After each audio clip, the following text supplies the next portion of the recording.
231 देख लेते हैं उच्च न्यायालय के लिए। 2 या 2 से अधिक राज्यों के लिए एक ही उच्च न्यायालय, ठीक है।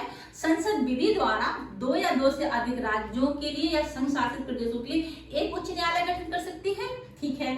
जब संसद ऐसा प्रावधान करती है 231 आर्टिकल के जरिए, तो कुछ और आर्टिकल है जैसे कि आपका आर्टिकल 217, 219, 227 और 229, जो कि हम सभी आर्टिकल पढ़ चुके हैं। आपने वीडियो ना देखा हो तो वीडियो देखिएगा, ठीक है। तो उनमें चेंजेस आ जाते हैं, मतलब उन पर भी प्रभाव पड़ता है। मेरे कहने का मतलब वो भी प्रभावित होते हैं। किस तरह से? जैसे आपका आर्टिकल 217 सॉरी, देखिए आर्टिकल 217 में क्या किया था, उच्च न्यायालयों के न्यायाधीश की नियुक्ति पर की शर्तें दी गई थी। उच्च न्यायालय के न्यायाधीश की नियुक्ति कौन करते हैं? राष्ट्रपति जी करते हैं। लेकिन किसके परामर्श में करते हैं? भारत के मुख्य न्यायमूर्ति की परामर्श में करते हैं। संबंधित राज्य के राज्यपाल का भी परामर्श लेते हैं, ठीक है।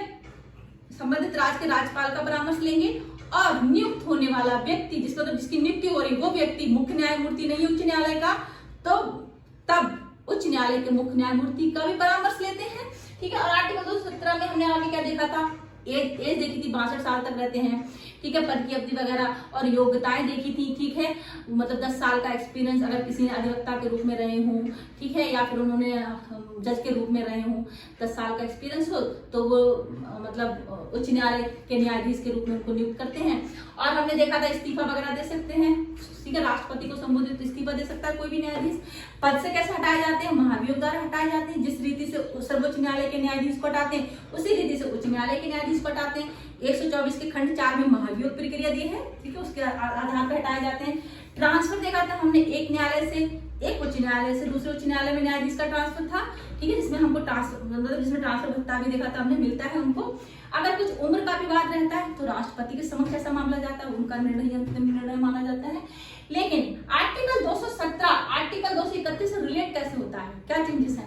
देखिए इसमें क्या था, संबंधित राज्य जब नियुक्ति होती है संबंधित राज्य के राज्यपाल से परामर्श लेना होता है।